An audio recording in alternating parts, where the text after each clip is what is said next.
आज हम योग के अंतर्गत उसके विभिन्न सोपानों में चौथे सोपान प्राणायाम के बारे में जानेंगे। प्राणायाम जैसा कि नाम से ही स्पष्ट है, प्राण शक्ति का आयाम। प्राण शक्ति क्या है? वह प्राण जो हमारे शरीर में व्याप्त है, जिसके बदौलत हमारे अंदर बल है, जिसके बदौलत हमारे अंदर क्रियाएं हैं, इन प्राण शक्तियों को अपने अनुकूल करना और बढ़ाना, इसके लिए कुछ वायविक क्रियाएं जिन पर कि ध्यान देना आवश्यक है। श्वास की गति को अपने वश में रखना। इसके भी 3 अंग हैं। पहला है पूरक, श्वास को भरना। धीरे धीरे आसन में बैठकर मन को शांत रखते हुए, एकाग्र रखते हुए सांस को धीरे धीरे अपने अंदर भरना और भरने के बाद उसे रोक लेना। जितनी देर लेना उससे ज़्यादा देर रोकने की कोशिश करते हैं। लेने की प्रक्रिया को पूरक और रोक कर रखने की प्रक्रिया को कुंभक कहते हैं। जब काफ़ी देर रोक लेते हैं तो फिर वह प्राण हमें उद्विग्न करता है, हमारे शक्ति केंद्रों पर आघात करता है। उसके बाद वह निकल जाना चाहता है, तो उसे एकाएक नहीं छोड़ते हैं, उसे धीरे धीरे क्रमशः जितनी देर में आपने उससे भरा था उससे कहीं ज़्यादा देर में उसे धीरे धीरे क्रमशः छोड़ते हैं, त्याग करते हैं। पुनः श्वास को भरते हैं धीरे धीरे क्रमशः, पुनः रोकते हैं, अधिकतम जितना अधिक से अधिक देर रोक सकें, और क्रमशः छोड़ते हैं जितना भी धीरे धीरे छोड़ सकें। परंतु इसका नियम है कि कितनी देर में लेना है, कितनी देर रोकना है, कितनी देर में छोड़ना है, क्या अनुपात होना चाहिए समय का। तो अभी हम उतना गहराई में नहीं जाना चाहेंगे। कारण ये है कि अभी आप तो शुरुआत कर रहे हैं, सीखेंगे। तो इस प्राणायाम के सिद्ध हो जाने से प्राण शक्ति हमारे अंदर बलवती हो जाती है, हमारे अनुकूल हो जाती है।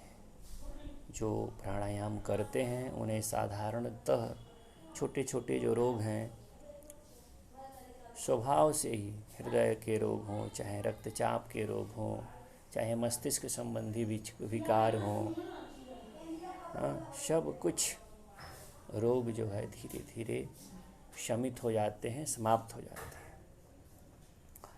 योग के अंतर्गत जो 5वां सोपान है वह प्रत्याहार है। जैसे कि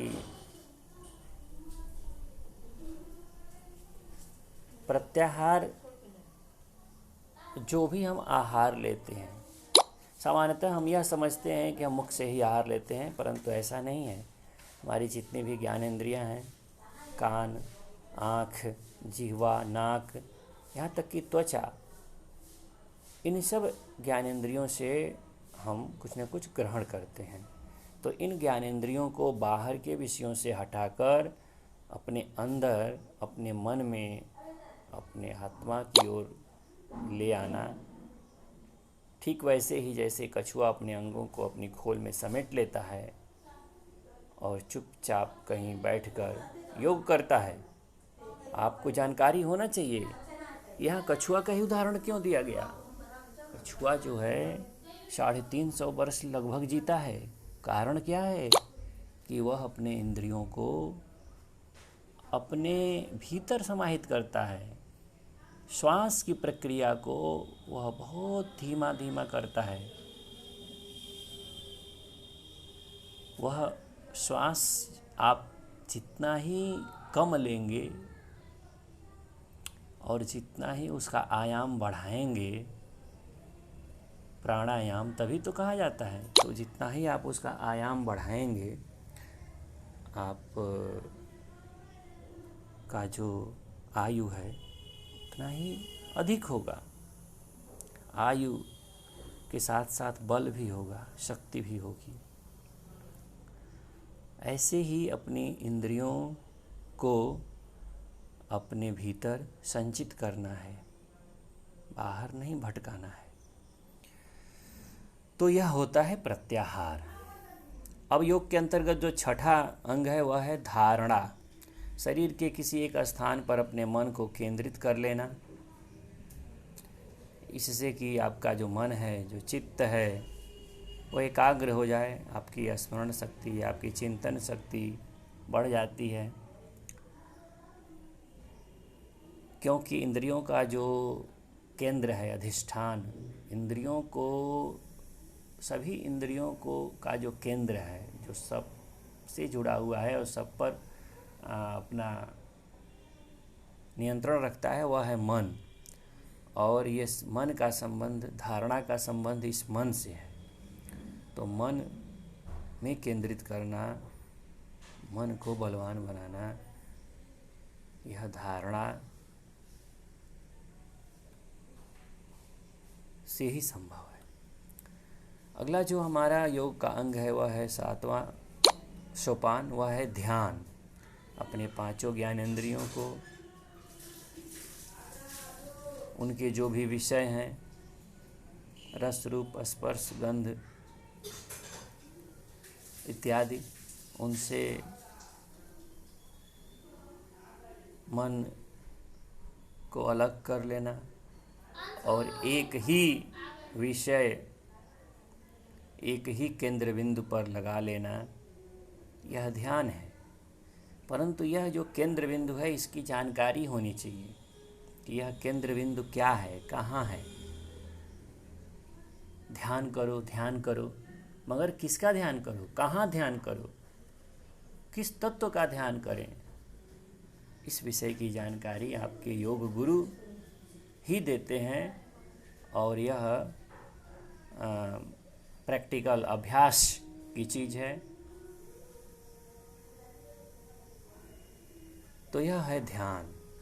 ध्यान से क्या होता है कि ध्यान से आपकी समस्त शक्ति केंद्रित हो जाती है, अथवा ध्यान से शक्ति का जो केंद्र है वह आपके अंदर अत्यधिक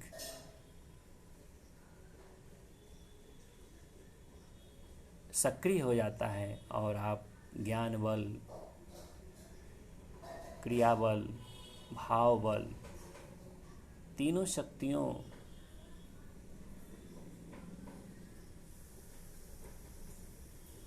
का जागरण कर पाते हैं और उसका सही जगह पर प्रयोग कर पाते हैं। अंतिम जो सोपान है वह है समाधि। मन को आत्मा के साथ परमात्मा में समा देना, एकाकार कर देना, विलीन कर देना, केवल और केवल ईश्वर की, परमात्मा की, परब्रह्म की ही अनुभूति होना, उसी में रमण करना समाधि की अवस्था होती है। और ध्यान के बाद की अवस्था है। योग के इन सभी आसनों, साधनों, नियमों का पालन करने से शरीर, मन, बुद्धि और आत्मा की शक्ति बढ़ जाती है। हमें काम करने में कुशलता प्राप्त होती है। हमें समत्व भाव हमारे अंदर आता है। हम उस परम शक्ति, परमात्मा, परब्रह्म से एकाकार हो पाते हैं। भेद बुद्धि मिट जाती है। जिस भी विषय पर, जिस भी बिंदु पर एक साधक अपना लगन मन लगा देता है, उस कार्य को, उस विषय को अति उत्तम ढंग से कर पाता है। अद्भुत कार्य अद्भुत तरीके से करता है और उस कार्य को, उस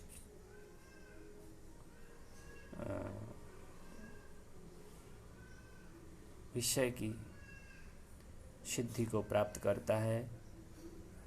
अतः योग का जो फल है वह क्या है? वह है योगः कर्मसु कौशलम समत्वम योग उच्यते। कर्म में कुशलता प्राप्त करना, समत्व भाव का आ जाना,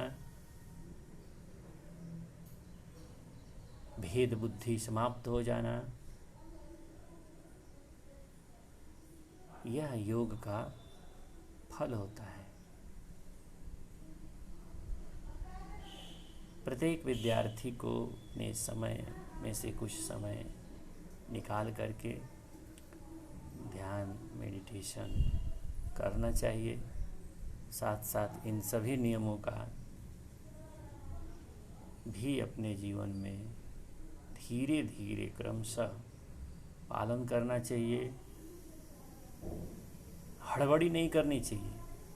धीरे धीरे चल रे मना, धीरे धीरे चल, माली सींचे 100 घड़ा, ऋतु आए फल होत।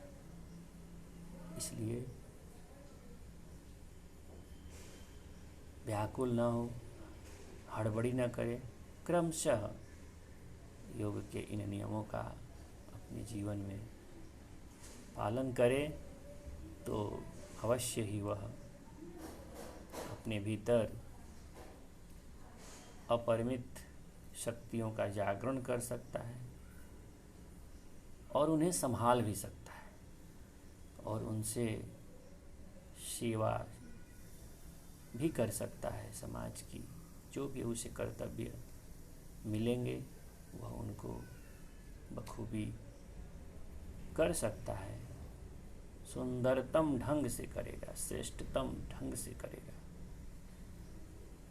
योग का कभी यह अभिप्राय फल नहीं है कि व्यक्ति विरक्त हो जाए या अपनी जिम्मेदारियों से भाग जाए, बिल्कुल नहीं, बल्कि अपनी जिम्मेदारियों को बहुत ही कुशलता से, बहुत ही प्रवीणता से करता है।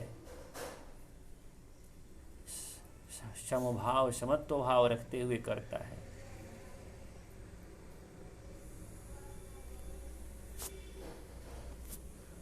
ठीक है बच्चों, नमस्कार।